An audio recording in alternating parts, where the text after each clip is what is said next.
Hey creatives, you know how I'm always talking about creative systems that work? Well, that actually includes your money too. If you're still shoving receipts in a shoebox and hoping for the best come tax time, we need to talk about the core group.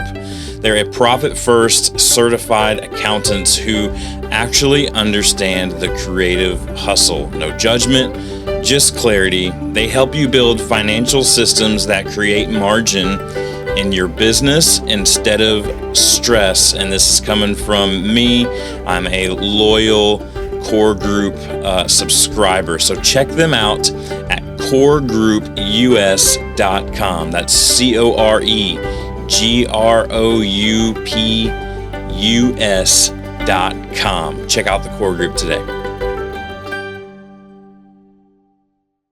Picture this. You're going through the motions, checking boxes, but the spark that made you fall in love with your creative work feels like a distant memory.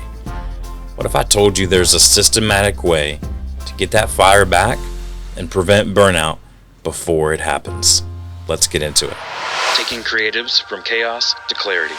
Hey everybody, welcome back to Creativity Made Easy, the podcast for creative professionals who want to scale their business without sacrificing their creative vision. I'm your host, Dustin Peed, creative coach and consultant, and I help creative professionals know themselves, their process, and their teams so that they can move from chaos to clarity. Whether you're a designer, writer, photographer, any kind of creative professional, you're in the right place. This show is about building systems and processes that free your creativity instead of constraining it. So grab your coffee, open your notes app, and let's dive into today's episode 123, the 123 episode. And we're going to give you the 123 of the renewal ritual that every creative needs. So let's dive into it. All right, it's summer 2017. After 10 years in full-time church ministry, I was running on empty. I knew something had to change, so I looked to something that I had never done before. A 6-week sabbatical. 6 weeks to completely step away, reset, and reconnect with my calling. And I'll be honest, the first week was brutal. I felt guilty for not working. I was anxious about what was piling up, waiting for me, and frankly, a little lost without the constant demands of my time. But something happened in about week 3. The fog started lifting. And by week 6, I had the clearest vision for my work that I had in years. I came back refreshed, refocused, and more creative than I had been in a decade. That sabbatical taught me something crucial, that renewal isn't a luxury for creative professionals. It's a necessity. And it can't be something we do only when we're burned out. It has to be scheduled, systematic, planned, and most importantly, protected. So today I want to share with you 2 types of renewals that I believe every creative professional needs, whether you're a solopreneur or just starting out or leading a team of creatives. So let's get into the warning signs that you cannot ignore. Listen, hear me when I say this. Burnout doesn't happen overnight, okay? It sends warning signals that most creatives ignore until it's too late, right? So don't just go through the motions, right? We get in this mode where we go through the motions, and what I call going through the motions syndrome, right? It's not like an official term.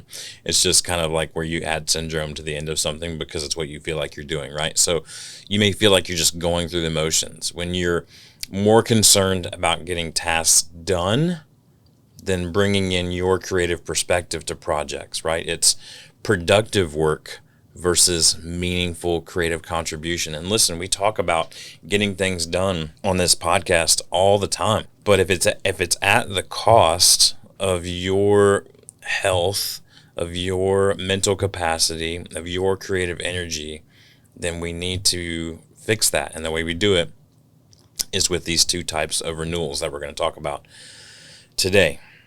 Another warning sign that we start to see is that our quality starts to slide back a little bit, right? There's subpar work that doesn't match our usual standards. There's a lack of innovation or creative problem solving.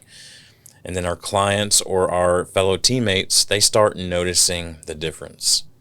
Another warning sign is emotional indicators. Are there more bad days than good days, more bad moods than good moods throughout the week? Are you being snappy with your teammates or your client? Are you dreading projects that used to excite you? Are you feeling disconnected from your original vision, your original why that you got into this business in the first place? Julia Cameron, author of The Artist's Way, which is a book that I love. It's one that I highly recommend if you go to the resources page on my website, dustinp.com. I have a bunch of books that I think are just cornerstone, pivotal must-reads for any creative professional, and The Artist's Way is one of them. And in the book, she calls these warning signs creative drought, and she emphasizes that waiting until you're completely depleted or completely empty is like waiting until your car is out of gas to find a gas station. We don't do that. We're more proactive, right? We see the warning signs.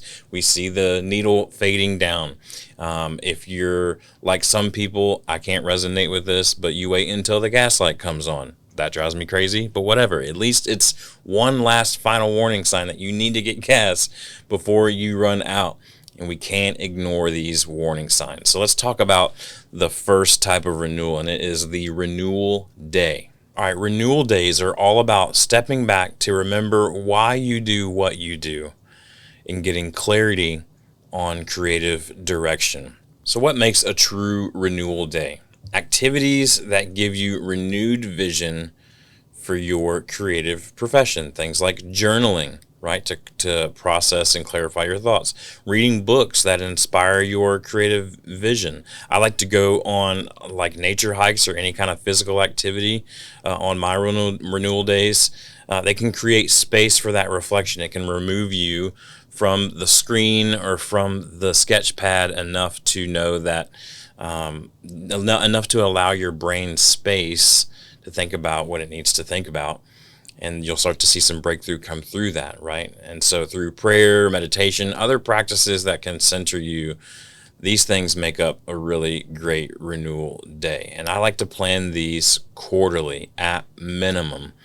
I plan them in advance, not just when I feel burned out, right? We're looking at the warning. We don't wait till the gas tank is empty, like Julia Cameron says. We're planning these out in advance, right? We have gas money in our monthly budget every month. We use that for gas. So you have these renewal days in your quarterly budget, if you will. So use them. Plan these in advance, not just when you feel burnout. Prep your team and your clients for these protected days. Block off the whole day. If you use a calendar system where people can add themselves to your calendar, make sure you block off that whole day. Let everybody know well in advance that day you're not going to be available. You'll pick things back up the following day. I like to take mine on Fridays, make it like an early refresh into the weekend.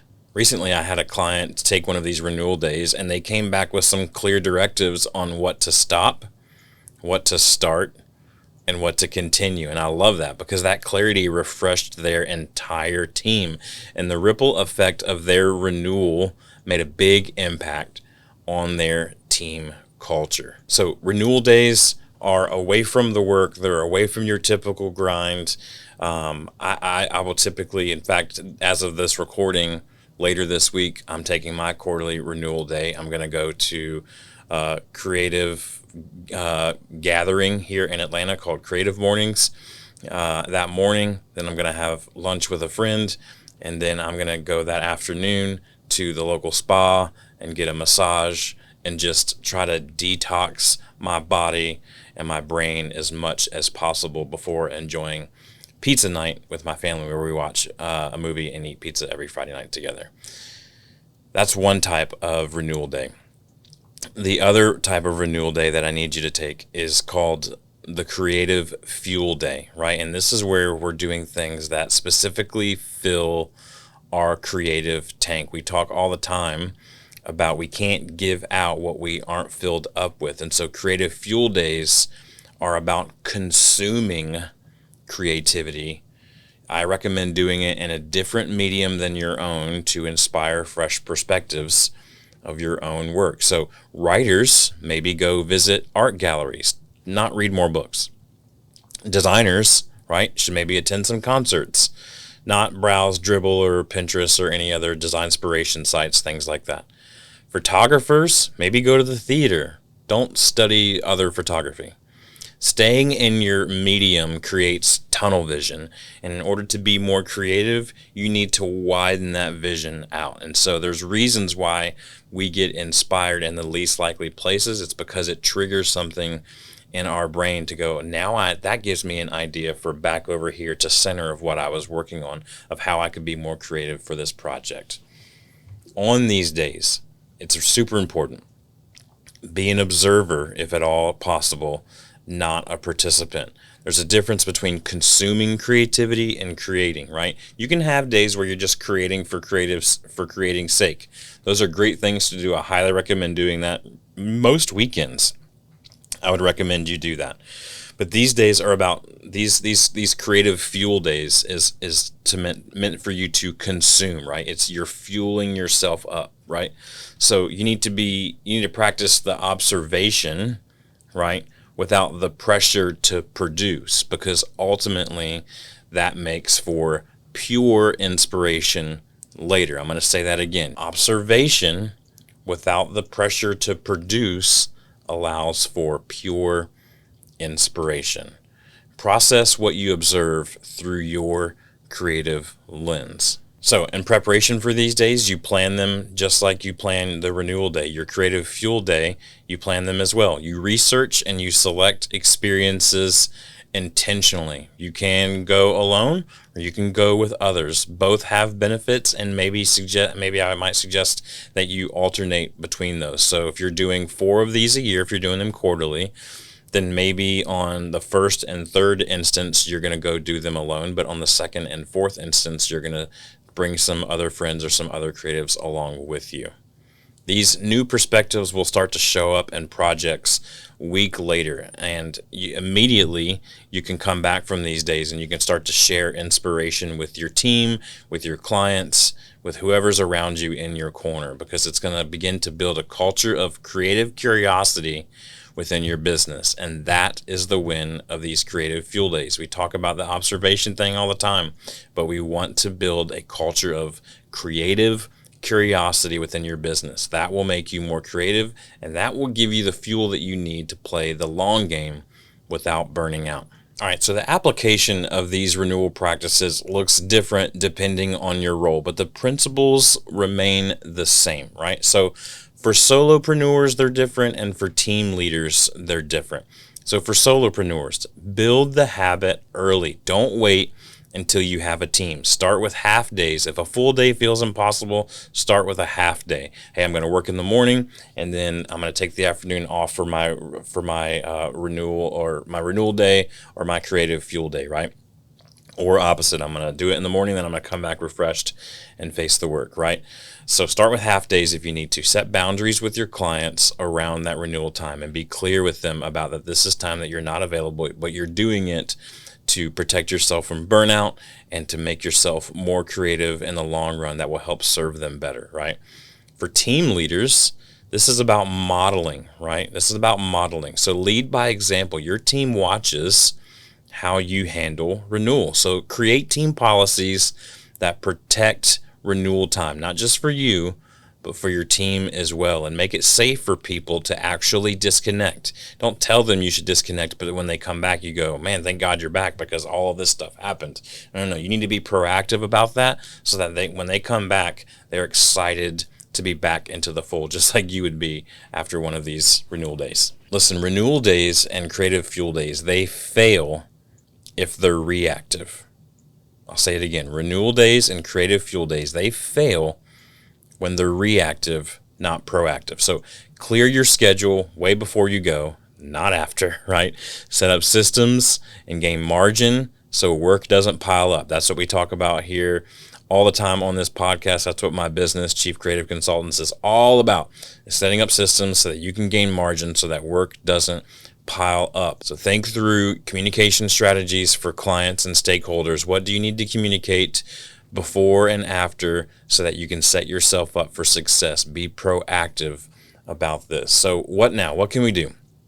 Here's exactly what you need to do to implement these renewal practices in your life. Number one, just start thinking about all the burnout that you're thinking through right now. Think through all the warning signs that I mentioned and honestly assess where you are. Rate yourself on a scale of 1 to 10 for your energy, your creativity, for your enthusiasm for your work, and start to notice your scores, right? And start to notice how are you actually feeling. This is a great reason to be journaling every day because you can see it in black and white. Number 2, schedule your next renewal day or creative fuel day within the next 30 days, right? Go ahead and look at it. Block a full day in your calendar if you can right now. If you can only do a half day, then block a half day in your schedule right now. Pause this podcast, block it out. If a full day feels impossible, again, you can start with a half day, but prepare your team and your clients in advance. Let them know this is a time that you will be unavailable so that you can be available for them in the long haul.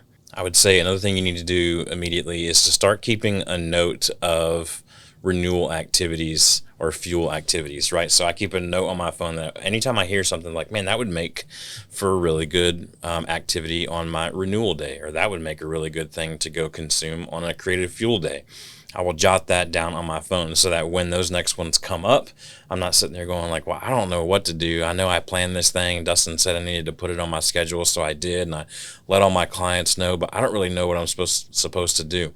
But if you start creating that list of activities that renew your vision and fuel your creativity, then you'll have that at your disposal as that day grows nearer. So it might be books that inspire you, places that you think about or that help you think, right? Activities that center you. Having this list ready makes planning these days easier. And lastly, if you lead a team, introduce this concept in your next team meeting. Share the warning signs.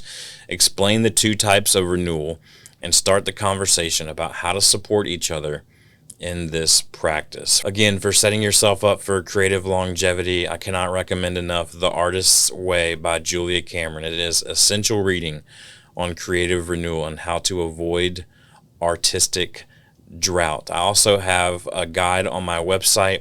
If you need to guide your team through these practices, you can check out my guide to effective one-on-ones for team leaders, for anyone who's wanting to take their teams through these renewal conversations. Reminder, you can get all sorts of free resources, frameworks, tools at my website, dustinp.com/free. So check that out.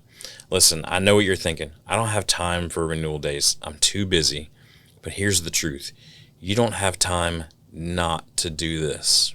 The cost of burnout, both to your creativity and your business, is greater, far greater than the investment of systematic renewal.